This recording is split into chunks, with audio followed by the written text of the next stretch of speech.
رسول اللہ صلی اللہ علیہ وسلم نے فرمایا حیا ایمان سے ہے، حیا ایمان سے ہے۔ اور ایک اور حدیث میں ارشاد فرمایا نبی مکرم رسول معظم جناب محمد صلی اللہ علیہ وسلم نے، آقا فرماتے ہیں حیا کے تقریباً 70 شعبے ہیں۔ آپ نے فرمایا دین اسلام کے تقریباً 70 شعبے یا فرمایا 60 ہیں، اور آپ علیہ الصلوۃ والسلام نے فرمایا ان میں سب سے اونچا شعبہ جو ہے وہ ہے کلمہ لا الہ الا اللہ، یعنی اللہ کی توحید کا کلمہ۔ اور اس میں سے ہلکا کیا ہے؟ فرمایا راستے میں کوئی تکلیف دہ چیز پڑی ہے، اس کو راستے سے ہٹا کے راستہ صاف کرنا، یہ ہلکا شعبہ ہے۔ اور آپ نے فرمایا اور ایمان میں سے، ایمان کے شعبوں میں سے جو حیا ہے یہ بھی ایک شعبہ ہے۔ تو لہذا تیسری حدیث آپ نے فرمایا اذا ذهب الحیا فاصنع ما شئت، جب تیرے اندر حیا ہی نہیں تو رب رحمان نے فرمایا جا جو مرضی کر، تیری کوئی ضرورت نہیں۔ جب حیا ہی نہیں تو پھر تیری ضرورت نہیں۔ لہذا اللہ تعالیٰ نے فرمایا وَلَا تَقْرَبُوا الزِّنَا، اس بدکاری کے قریب تک نہیں جانا، اِنَّهُ كَانَ فَاحِشًا، یا اللہ کیوں؟ فرمایا یہ تو بہت بڑی بے حیائی ہے، تو بے حیائی کے قریب نہیں جانا۔ تیسرے نمبر کے رب تعالیٰ نے فرمایا وَسَاءَ سَبِيلًا، یہ تو بہت بڑا برا راستہ ہے۔ اللہ جس راستے کو برا راستہ کہے، جس کو بے حیائی اور فحاشی کہے، اور اس راستے کے قریب تک نہ جانے کا کہے تو ہم پھر بھی اس طرف جائیں تو ہمارے جیسا بد نصیب اور ناکام اور فیل کوئی بندہ ہو سکتا ہے نہیں۔ لہذا ایک چیز کے بارے میں جو انسان کو بتایا جا رہا ہے، اکثر اوقات آپ نے دیکھا ہے سگریٹ اس کی ڈبی کے اوپر لکھا ہے یہ مضر صحت ہے، کینسر کا سبب بن سکتا ہے، لہذا یہ نہ خریدیں، ہم پیسے دے کر پھر خریدتے، اس طرح ہی۔ اور دوسری مثال اس طرح سمجھے 500 یا 1000 کے نوٹ کو ایسے گول کیا، گول کر کے آگے ماچس نکالی، اس کو لیٹر سے آگ لگائی تو منہ میں رکھ لیا، تو آپ کا دل چاہتا ہے کہ بڑی محنت سے کمائی سے 1000 کا یا 5000 کا نوٹ میں اس کو آگ لگا کے منہ میں رکھوں، دل چاہتا ہے نا؟ تو وہی تو بات ہے، وہ بھی تو پیسے دے کر ڈبی اور خرید کے منہ میں رکھا ہے۔ لہذا کبھی بھی اس راستے کی طرف نہ جائیں جو انسان متبع کرے، فضول خرچی ہو اور وہ بے حیائی ہو، فحش بیانی ہو، عورتوں کا بن سمر کر بازار میں جانا، بازاروں کی زینت۔ نبی علیہ الصلوۃ والسلام نے فرمایا جب عورت گھر سے قدم باہر رکھتی ہے تو فوراً ہی شیطان جو ہے اس کے پورا حفاظت کرتا ہے، یعنی کیا مطلب؟ اس کے ساتھ لگ جاتا ہے اور اس زیب و زینت دے کے اس کو زیادہ مزین کر کے لوگوں کی آنکھوں میں دکھاتا ہے۔ لہذا آپ نے فرمایا اور بغیر ضرورت کے کبھی بھی اگر ضرورت ہو تو پھر بھی اس کے تقاضے پورے کر کے اپنے گھر سے باہر نکل سکتی ہے کہ۔ اور جب آپ نے حیا کی بات کی تو صحابیہ کہتی ہیں اللہ کے رسول آپ نے مردوں کو تو کہا ہے کہ شلواریں اونچی رکھیں، تو عورتوں کے بارے میں فرمایا ایک بالشت یعنی اتنا اس اپنے کپڑے کو نیچا کر۔ تو صحابیہ نے کہا اللہ کے رسول تو اس کے باوجود بھی تو پیر نظر آئے گا نا، اس کے باوجود بھی، تو فرمایا اور زیادہ لٹکا لو۔ اور جب پردے کی بات آپ نے کی تو صحابیات نے شکایت کی اللہ کے رسول جب بڑی بڑی چادریں ہم لے کر باہر نکلتی ہیں تو وہ بعض دفعہ کسی گندے پانی کے اندر چادر لگ گئی یا گندگی کے اوپر لگ گئی تو پھر کیا تھوڑا اوپر نہ کر لیں؟ تو اللہ کے نبی نے یہ نہیں کہا کہ نہیں کوئی بات نہیں اوپر کر لو، کپڑے شارٹ کر لو، چھوٹے کر لو، فرمایا نہیں چادر کو بڑی رہنے دو، گندگی میں لگتی ہے تو لگنے دو، کوئی بات نہیں، آگے جب صاف زمین آئے گی چادر ٹکرائے گی اللہ اس کی گندگی کو ختم کر دے۔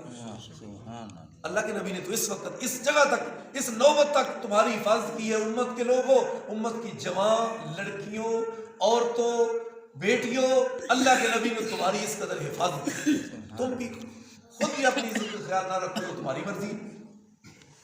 لہذا اللہ تعالیٰ کا قرآن کہہ رہا ہے وَلَا تَقْتُلُوا النَّفْسَ الَّتِي حَرَّمَ اللَّهُ إِلَّا بِالْحَقِّ، اور کسی نفس کو نہ قتل کرو مگر حرام ہے جو وہ تو قتل کرنا، یعنی فرض کیا کہ کسی کا کوئی قتل ہو گیا، اس کے قصاص میں قتل کا جب مقدمہ لگائے عدالت میں، قصاص یعنی اس کو کہتے ہیں کہ کسی نے تمہارا قتل کیا تم نے اس کے بدلے میں قتل کرنا۔ نمبر 2 جو مرتد ہو جائے دین اسلام سے پھر جائے اس کو بھی قتل کرنا ہے۔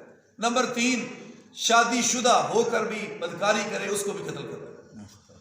شادی شدہ یہ نہیں شادی شدہ بندہ جو مرضی بھیجے یا کرے، انہوں اسلام آتا ہے انہوں اس زمین تے ایک قدم بھی چلن کی اجازت نہیں، فوراً انہوں مار دو، انہوں مار دو۔ کتنے لکھا ہے؟ اس قرآن میں لکھا ہے جو شادی شدہ ہو کر بدکاری کرے اس کو کیا کرنا ہے؟ قتل کرنا ہے، اس کو زمین میں رہنے کا حق نہیں۔ لہذا یہ 3 شکیں ہیں کہ کسی کو جو حق کے تحت قتل کرنا ہے، مرتد قتل کا بدلہ قتل، اور شادی شدہ بدکاری کرنے والا ظالم، ان کو قتل کرنا ہے۔ اور اللہ تعالیٰ نے فرمایا وَلَا تَقْتُلُوا النَّفْسَ الَّتِي إِلَّا حَرَّمَ اللَّهُ إِلَّا بِالْحَقِّ، جو اللہ نے حرام کیا ہے ہرگز اپنی مرضی سے کسی کو جان سے مارنا کتنا بڑا گناہ ہے، کسی کو ناحق قتل کرنا اس طرح ہی جیسے ساری کائنات کو قتل کرنا، اتنا بڑا۔ اور اگر وہ معاف کر دے، یعنی جن کا قتل ہوا ہے وہ معاف کر دیں تو پھر ٹھیک۔ نمبر 2، اگر قتل کے بدلے میں قتل کریں تو پھر بھی ٹھیک، اگر وہ اس کی دیت لیں، پیسے لیں تو پھر بھی ٹھیک۔ جو قاتل بندہ ہے جس نے قتل کیا ہے وہ مقتول کے ورثاء کو 100 اونٹ کے برابر پیسے دے تو پھر ٹھیک۔ ایک اونٹ کتنے کا ہے؟ 100 اونٹ کے پیسے بناؤ تو پھر ٹھیک۔ یہ ہے اسلام کی حدود، اسلام نے جو حدود مقرر کی ہیں۔ اللہ تعالیٰ نے فرمایا اگر اس طرح ہو جائے تو کبھی بھی معاشرے میں بد امنی ہو سکتی نہیں ہو سکتی۔ بد امنی کی وجہ یہ ہے کہ یہاں قانون کوئی نہیں، حدود کا خیال نہیں رکھا جا رہا۔ سرعام جب جن کو بتایا ہے ان کو سرعام لوگوں کے سامنے قتل کیا جائے تو کبھی مڑ کے بھی کوئی برائی کی طرف دیکھے گا؟ کہے گا توبہ 1000 مرتبہ۔ تو اسی لیے یہ ہے اللہ کی حدود۔ اللہ تعالیٰ نے فرمایا کبھی ایسا نہیں کرنا۔ وَمَنْ قُتِلَ مَظْلُومًا فَقَدْ جَعَلْنَا لِوَلِيِّهِ سُلْطَانًا فَلَا يُسْرِفْ فِي الْقَتْلِ، اور جس کا قتل ہوا ہے جب وہ بدلے میں قتل کرے تو پھر زیادتی نہ کرے۔ یہ نہیں کہ ایک قتل ہے اندر میں بیخ لگا میں دی نسل ہی ساری مکا دیں، اور ایک دے بدلے میں انہوں نے جوان 3-4 نہ مارے تو میرا خون تمہیں ٹھنڈا ہونا۔ اسلام نے اس سے سختی سے منع کیا، قتل کے بدلے بس ایک، آزاد کے بدلے آزاد، غلام کے بدلے غلام، عورت کے بدلے عورت، بوڑھے کے بدلے بوڑھا۔ ایسا نہیں کرنا کہ جو ایک قتل ہوا ہے تو سارے 3-4-5 جتنے سب کو ختم کر دینا، یہ ہے زیادتی، پھر اب یہ جہنم میں جائے گا۔ تو لہٰذا اس طرح نہیں کرنا، اللہ تعالیٰ نے منع فرمایا ہے اس چیز سے بھی۔ زیادتی بھی نہیں، زیادتی اور طریقے سے بھی کی جاتی ہے کہ جب اس نے قتل کیا اب اس نے قتل کرنے کے بعد اس کی لاش کو بگاڑ دی، یہ بھی اسلام نے منع کیا، کسی کا مسئلہ کرنا، اس سے بھی اسلام نے منع کیا۔ جیسا کہ حضرت حمزہ رضی اللہ تعالیٰ عنہ کو احد کے میدان میں جب کفار نے آپ کو بے دردی کے ساتھ شہید کیا گیا، اللہ کے نبی جب اپنے چچا جان کے اوپر آئے تو بے ساختہ اتنا روئے، اتنا غم نبی علیہ السلام کو کبھی نہیں آیا جتنا اپنے چچا سیدنا حمزہ کی شہادت پہ ہو۔ تو آپ نے منع فرمایا ہے کہ لاش کی بے حرمتی نہیں کرے۔ قرآن مجید نے سارے یہ طریقہ کار اور اپنی حدود کا ذکر فرمایا۔ اللہ تعالیٰ نے فرمایا اِنَّهُ كَانَ مَنْصُورًا وَلَا تَقْرَبُوا مَالَ الْيَتِيمِ إِلَّا بِالَّتِي هِيَ أَحْسَنُ، یتیم کا مال ہے تو اس مال کے قریب بھی نہیں جانا، إِلَّا بِالَّتِي هِيَ أَحْسَنُ حَتَّى يَبْلُغَ أَشُدَّهُ، مگر آسان انداز کوئی یتیم تمہارے پاس ہے، اس کی کفالت کر رہے ہو لیکن اس کا مال بھی ہے، کچھ اس کا مکان یا زمین یا کوئی، لیکن اس کا کوئی وارث نہیں رہا، اب کوئی رشتہ دار ہے تو چھوٹے چھوٹے بچے ہیں، نہ ماں رہی نہ باپ رہا، کوئی لیکن مال ہے، کوئی دکان ہے یا کوئی پلاٹ یا کوئی اور مکان، کوئی چیز، اب اس کے پاس ہے ساری، وہ بچے تو چھوٹے ہیں ان کو پتہ نہیں، تو اب ایسا نہ ہو کہ ان کے جوان ہونے سے پہلے ساری جائیداد کو ہڑپ کر جائے، اس کو آسان انداز میں اگر تم غنی ہو تو ان کی جائیداد کو سنبھال کے رکھو، اپنے پاس سے ان کو کھلاؤ پلاؤ۔ اگر تم یہ نہیں کر سکتے تو ان بچوں کی جو چیزیں ہیں ان میں سے تھوڑا تھوڑا خرچ کرتے رہو، ان کی تعلیم و تربیت پر تھوڑا تھوڑا خرچ کرو، سنبھال کر۔ یہ نہ ہو کہ تم سوچو ان کو پتہ نہ لگ جائے، یہ بڑے ہو گئے سمجھدار ہو جائے، اس سے پہلے کام مکا دو سارا، کھا پی جاؤ، انہوں پتہ ہی نہ لگے بڑے ہوئے آپ کہ پتر تواڈے نہیں سارا لا دی۔ اسلام نے منع کیتا اس چیز، اسلام نے منع کیتا اس چیز۔ تھوڑا تھوڑا خرچ کرو، اگر تم خود نہیں خرچ کر سکتے تو ان کے مال میں سے تھوڑا تھوڑا خرچ کر کے ان کو پڑھاؤ لکھاؤ، پرورش کرو، تربیت کرو، اور جو ان کا مال باقی بچ گیا جب وہ سمجھدار ہو جائیں گے، بلوغت کو پہنچ جائیں گے تو پھر نفع نقصان کے مالک ہو جائیں گے، پھر کہو بیٹا یہ تمہاری چیز ہے، اپنی سنبھالو۔ یہ ہے اسلام۔ اللہ تعالیٰ نے اس چیز سے منع فرمایا، وَأَوْفُوا بِالْعَهْدِ، اور اس سے آگے بات فرمائی وعدے کو پورا کرو، وعدے کو پورا کرو۔ اب ہمارے یہاں چلو ٹھیک ہے پیسے کل لے جبھی کل آئے گا، اچھا کل ہونے مطلب یہ تو سمجھ لیا کہ کل اور سر ذرا 4 دن اور کٹ بھی لے گا، ساڑھے کو پیسے ٹھہر 4 کو دن ٹھہر کے ابھی اس نے 4 دن گننے کے بعد دوبارہ آیا کہ تم مارنے پہ گئے اور تیرے پیچھے پہ گئے اور پیسے ساڑھے کو پہل۔ یعنی یہ حالات ہمارے وعدوں کا، وعدے کے بارے میں قیامت کو تم سے سوال ہوگا، اللہ تعالیٰ پوچھے گا تم نے وعدے کیے تھے، لاؤ جواب دو، پہلے حساب دو۔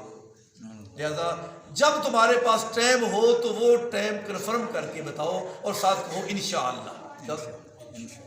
ایک دن کا مطلب یہ اگر تیرے نزدیک 10 دن ہے نا، ایک دن کا مطلب پھر 10 دن 10 ہو۔ اگر تیرے دن نزدیک ایک دن مہینے نو آدھے نا پھر مہینہ 10 ہو، ٹھیک ہے۔ اگر تیرے نزدیک 4 دن کا مطلب سال نو آدھے نا پھر وہ سیدھا سال ہی آدھا۔ یہ کیا ہوا؟ یہ ہے ہمارے معاشرے کی بدترین حالت جو اللہ نے اصلاح معاشرہ قرآن میں بیان فرمائی۔ یہ کتنی چیزیں قرآن میں ان 3 آیات کے اندر اللہ نے بیان فرمائی۔ فحاشی، یریانی، بے حیائی سے منع کیا، پھر آگے قتل کے بارے میں منع فرمایا، اگر ہو تو پھر دیت کیسے ہے، اگر معافی ہو تو پھر ٹھیک ہے، اگر نہیں تو اس کو بدلے میں قتل ہوگا، پھر یہ ساری چیزیں اسلام نے حدود بیان کی ہے۔ اللہ تعالیٰ نے فرمایا وَأَوْفُوا بِالْعَهْدِ إِنَّ الْعَهْدَ كَانَ مَسْئُولًا، وعدے کے بارے میں قیامت کو تم سے سوال کیا جائے گا۔ اللہ تعالیٰ ہم سب کو قرآن و حدیث کے مطابق عمل کی توفیق عطا فرمائے۔ آخر دعوانا الحمدللہ رب العالمین۔